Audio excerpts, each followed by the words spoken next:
Yo, what's up guys? It's Pedro here. Today I'm going to be making a video on my way too early 55-man roster prediction for the Redskins in 2020.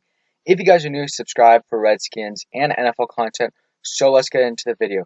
So like I said, I'm going to be doing my way too early 55-man roster. A lot can change. Injuries are going to happen.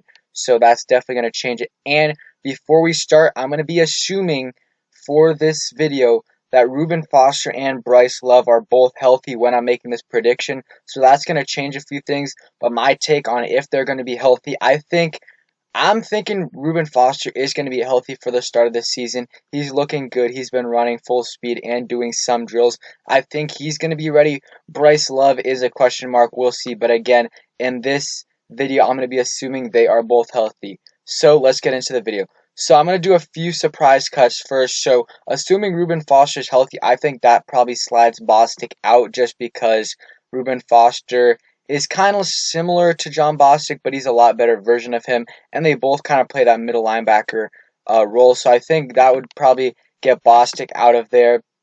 And then tight end, Jeremy Sprinkle, I don't think he's terrible. He isn't great in the pass catching game, but he's a pretty good blocker. But I think since we drafted Thaddeus Moss and he's a pretty good blocker, I think we will end up cutting Jeremy Sprinkle. And remember, it's a 55-man roster this year, so there are some extra spots. So next is Peyton Barber. I think Peyton Barber is going to get cut unless I think he's a camp body unless someone like Darius Geis or Bryce Love are hurt and they have to start the year on IR, which is definitely possible, but I do not think he is going to make the team. Another guy, another bigger name player I think is going to get cut is Cody Latimer. We still don't know how the situation is going on with him.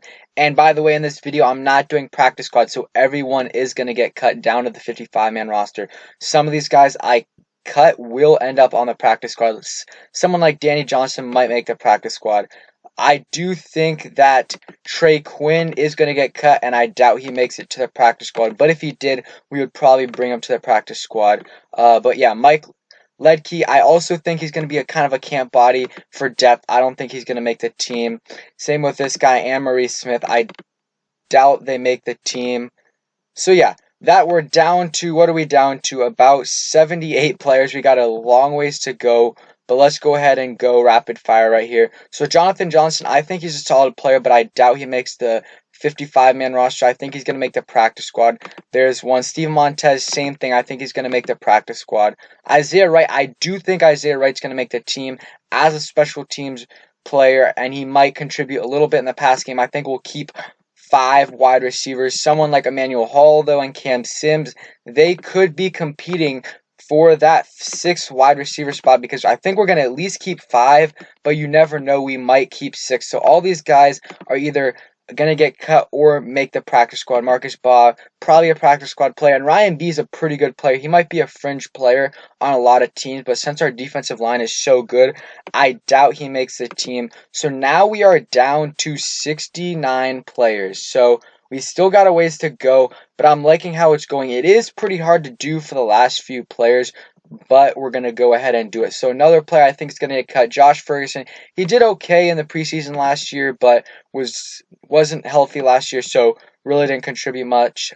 Jared Norris, I think, is going to get cut. Another bigger name player that could get cut is Josh Harvey Clemens because he did not produce last year at all, didn't play good at all last year. I think he had 3 total tackles, and he's getting up there in age. Not necessarily up there in age for production-wise, but he's at the point where he's probably, you know what type of player he is. So Josh Harvey Clemens, I have us cutting him. And same with Richard Rodgers. I know he has a linebackers coach or secondary coach on the team. His dad is, but I doubt he makes the team. If he's healthy, though, that might change it, but he's been injury prone the last couple years, really hasn't been able to stay healthy at all, so I don't think he makes the team. I think all the draft picks make the team except for maybe James Smith-Williams. We will come back to that. So let's go up a little more. I think the top 10 we all know are all safe. Up to 15, Ronald Darby could get cut if he doesn't play well in training camp, but I think he's going to make the team and compete for that starting job on the outside. Logan Thomas, I think he's going to start out as our starting tight end. So really up to 25 is good. And I think Reuben Foster, he's probably gonna make the team. He's gonna make the team, no doubt, but he could start the year on IR or the PUP list. We'll see about that, like I said earlier. So really up to 30, I don't have anyone getting cut. And then Aaron Colvin, I don't think he's going to make the team. He is a veteran cornerback, but I still doubt he makes the team. Same with Jeremy Vujnovic. He is another camp body as a guard. We have a lot of guards, so I doubt he makes the team. Tim Settle's making the team. Bryce Love is going to make the team. We'll see if he's healthy, but I think he's going to make the team. Maurice Smith, I think he's going to get cut. So now we are down to 62 players. So we got to cut 7 more. This is going to be tough, and I think we're even going to have to, I'm not going to do it in this video, but in real life it might have to be down to like 52 because we're still probably going to have to sign some players that get cut from other teams. Like last year we signed Wendell Smallwood, so we'll see. So there's a couple other players. I think we're going to keep 3 tight ends this year, so I think that means Caleb Wilson's going to get cut. Maybe he makes the practice squad. There's a lot of players on our team that are probably going to make the practice squad just because they're going to increase the amount of spots available. It might be up to 16, so we will see. And we already have an extra roster spot, or not roster spot, but practice squad spot because of David Bada, so that's also good. So Cam Sims, he's on the bubble for me. I think if he plays really good in training camp, he could make the team. And remember, he's super young, so the development he had this offseason could be a lot. So that might be enough to have him making the team. But I seriously doubt he's going to make the team. I think he's going to compete for that last spot. But I think it might be a veteran receiver they signed before training camp that makes the team instead of him, or someone like Emmanuel Hall. I think Emmanuel Hall is going to compete with Cam Sims, but I think Emmanuel Hall is also going to get cut and go to the practice squad. So we got to cut 3 more players.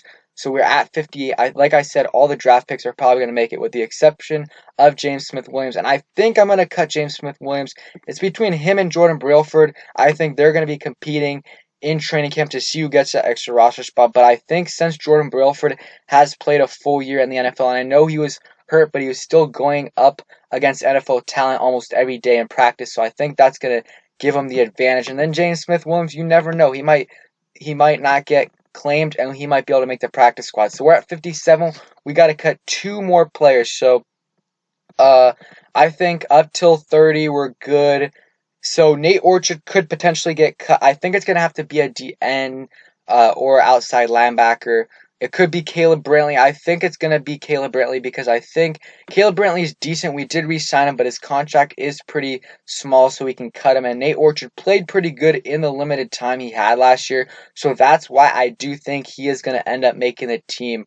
So that puts us at 56 players. I believe we got to get it down to 1 more player. So some candidates that are on the bubble right here. Sorry about that. All the draft picks, like I said, going to make it. We already cut James Smith-Williams. Thaddeus Moss is probably going to make it. We'll see. It's going to be a battle, and if he's healthy from that, if he recovers from that broken foot he had before the combine, then I think he's going to have no trouble making the team, but you never know. I think he's going to make it, though. Same with Jordan Brailford. He's going to have to compete. And Hale Henches. I think we're going to keep 3 tight ends, though. Hale Henches, Thaddeus Moss, and Logan Thomas. Someone else that's on the bubble is Greg Stroman. I think he's going to make the team just because he's a young talent, but last year he did miss almost the entire year due to injury, so he's going to have to play really good in training camp to make the team. Not necessarily really good, but decent. And then same with Ross Pierce-Baker. We drafted him last year, I think in the 4th or 5th round, so we do have a little bit invested in him, but the coaching staff for this year does not have anything invested in him because they didn't draft him. So that's another player that is on the bubble. And then the last player, I think Jeremy Reeves, he did play really good in the preseason last year. I really liked him, but I think he's the odd man out in this situation because we already got Troy Apke and, of course, Sean Davis and Landon Collins at the safety position. So I think he's going to be the odd man out there. So that has us at 55 players right there. Of course, it's going to be different than what I have. There's no way that I predict it perfectly because there's going to be injuries and there's going to be other things that make it so it's going to be different than this. But overall, I think this is a pretty good prediction. Let me know what you guys had in the comments below. Any differences you had. I did this in my stream yesterday, but I decided to do a video on this. I'll probably do one later in the summer. But yeah, let me know. Like I said, players on the bubble, Ross Pierce-Baker could get cut, but I just think because he's a second-year player, he has that experience. I think he's going to be able to play and provide depth. And you never know. Some big surprise cuts could be someone like Wes Schweitzer if Wes Martin looks really good. But again, we signed him to a longer or 2-year deal, I believe, or 3-year deal. So I think he's going to make the team. And same with Adrian Peterson, unless everyone's looking good at the running back position, he's going to make it. And same with Jerron Christian. But look at the cap space we have. That's $56 million after cutting everybody. Of course, we still have to sign our draft picks, which probably brings us down to like 48 million, 49, but that's still a lot of money, and that's going to carry over next year. Again, guys, thank you guys for watching this video. If you did enjoy, please smash the like button. Subscribe if you're new. Turn those post notifications on, and yeah, thanks for watching, and peace. Stay safe, everybody.